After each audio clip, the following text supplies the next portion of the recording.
In this countdown, I'll attempt to showcase what many believe to be true photographic evidence of the existence of ghosts. Most of the ghost photos in this list were taken before the age of digital cameras and Photoshop. They were shot on actual film stock and examined by experienced photographic experts. The photos were all found to be authentic, not manipulated in development. In the end, of course, the decision is up to you. Are these images real ghosts caught on camera, or just simple photo fakes? You decide. It's the top 5 supposedly real ghosts caught on camera. The Spectre of Newby Church. This next ghost photo is one of the most famous of all time. The photo was taken in 1963 in Newby Church in North Yorkshire in England. The specter of the strange hooded monk with the distorted face seems so clear that it has led many to question the authenticity of the photo. However, in the late 1970s, the film was examined by a team of experts working for the BBC. The group examined both the photo and the negative and found no evidence of tampering. Even stranger, during the examination, they surmised that judging by the angle and surroundings in the photo, the scary hooded entity would have been over 8 feet tall. Now, the second reason that this photo has more credibility than the average random ghost photo is that it was taken in 1963 by the actual vicar of the Newby Church, Reverend Kenneth F. Lord. The Reverend says that he was attempting to take a picture of the church altar, and the bizarre figure just appeared in the photo when it was developed. By going public with his ghostly photograph, the Reverend had nothing to gain and could have easily lost the respect of his church congregation and brought shame to the church itself. So, would a man of the cloth fake a ghost caught on camera photo when he had nothing to gain and everything to lose? Let me know what you think down in the comments. The White Lady of Worsted. In 1975, Peter and Diane Berthelot visited the Worsted Church in North Norfolk in the UK. Diane took a seat amongst the empty pews to say a short prayer.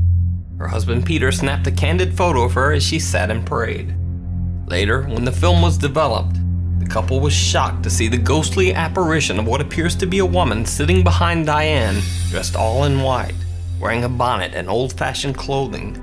Peter and Diane Berthelot swear that there was no one else present around Diane when the picture was taken. The couple later showed this photo to Reverend Petit, the church vicar, and inquired about the strange specter in the photo. They were shocked when the Reverend told them about the White Lady, a ghost that is said to have haunted the Worsted Church for more than 150 years. In a local story dating back to the 1830s, it is said that a man laughingly dismissed the legend of the White Lady ghost, boasting that he would climb to the top of the church bell tower at midnight, and if the White Lady was there, he would give her a big kiss on the lips. As the story goes, the man followed through with his ill-advised boast. He did indeed climb the ladder to the Worsted Church bell tower at midnight. Time passed, but the man never returned. Finally, the man's friends ascended the bell tower stairs to check on him. What they found shocked them to the core. The man was cowering in the corner of the bell tower, shivering violently and barely able to speak. Through quivering lips, he said simply, "I saw her. I saw the White Lady." And then without another word, he closed his eyes and passed away.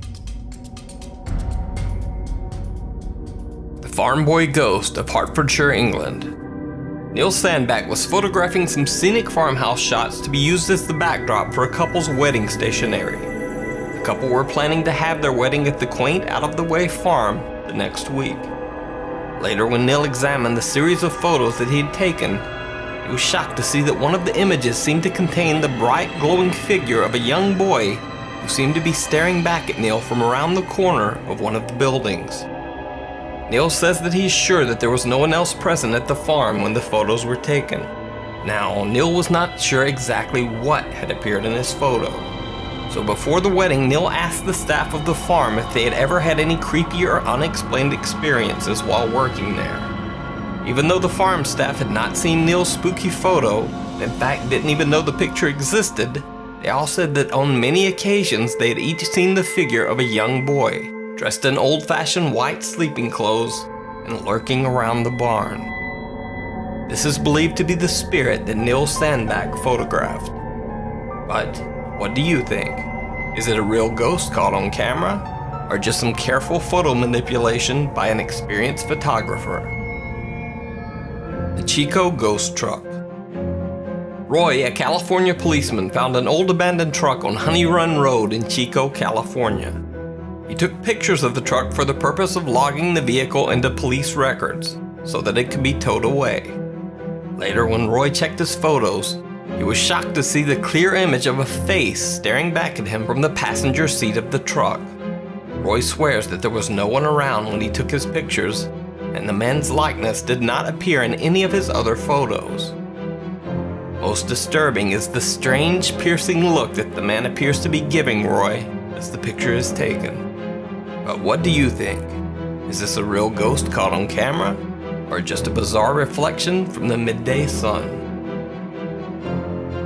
The Pink Lady of O'Hare. Armed with video and film cameras, a man named Guy Winters and a friend set out to explore the supposedly haunted O'Hare house in Greencastle, Indiana.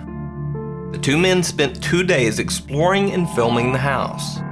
Several minor oddities and paranormal occurrences were experienced, but by far the most striking supernatural evidence retrieved were these photos, snapped by Guy Winters of the outside of the O'Hare house.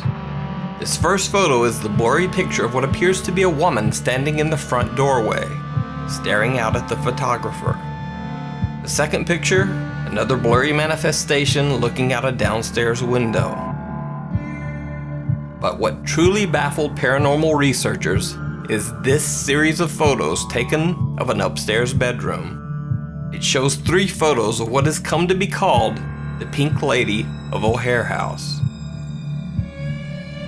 Guy Winters did not see this apparition at the time and only found it later after the photos were developed. A professional analysis of the film proved that the images are indeed on the film negative. But perhaps even more chilling is what happened when the picture was run through a computer enhancement to try to uncover greater detail in the photo.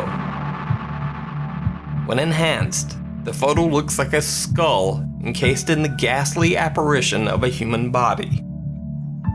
Unfortunately, no further investigation into O'Hare House was ever able to be conducted. Once Guy Winters' footage became public, the house's owner, fearing intense interest by other paranormal researchers and local teenagers, had the house demolished. There is now only a cornfield where the house once stood. These photos taken by Guy Winters during his investigation may be the last shots ever taken of O'Hare House. So is this a real ghost caught on camera, or just a careful fake? You decide. So that's it, the top 5 scary and possibly real ghost pictures ever taken. Are they real, or are they fake? In the end, that's for you, the viewer, to decide.